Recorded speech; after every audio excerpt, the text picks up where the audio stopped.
Afgelopen weekend vond in Neer het evenement Geer door Neer plaats. Wat dit voor is, cameraman Daan Kempen zocht dat voor ons uit. Afgelopen weekend was het natuurlijk prachtig weer om te fietsen.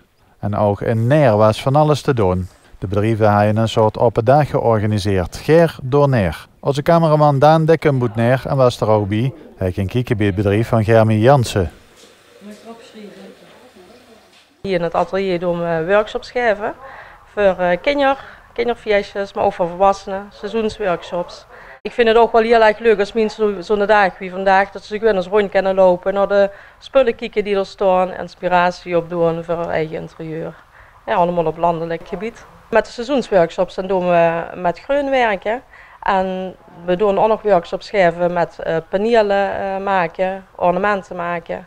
Dus echt met blijvend materiaal, met gipswerken, jute. De seizoensworkshops, als we die geven, ja, dan werken we dus met groen. Maar het is wel groen wat echt goed in moet ruigen. Want dat hoort eigenlijk wel bij de stijl wat ik hier eigenlijk wil laten kijken aan de mensen. Landelijke stijl, een beetje sober. Alhoewel dat hier tamelijk veel zijn uitgesteld nu.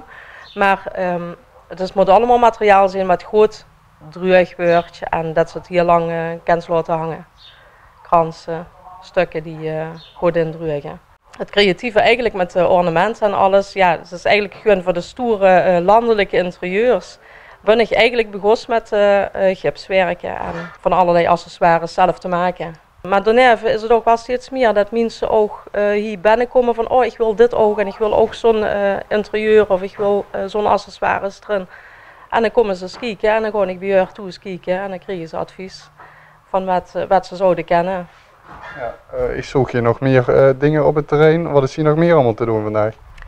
Spiegelpaard, coach met paard staat voor in de wei. Voor op de plaats staat elkes, fotografie en grafische vormgeving.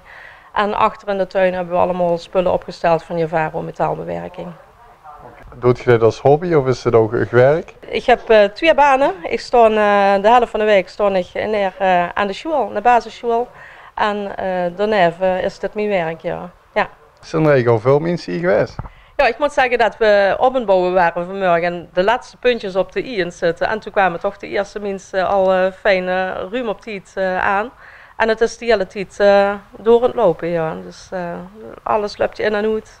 Ja, die senior. Dat is gewoon dat het op werk is. Ja. Het is echt wel tot op de zus. Ja, dat is.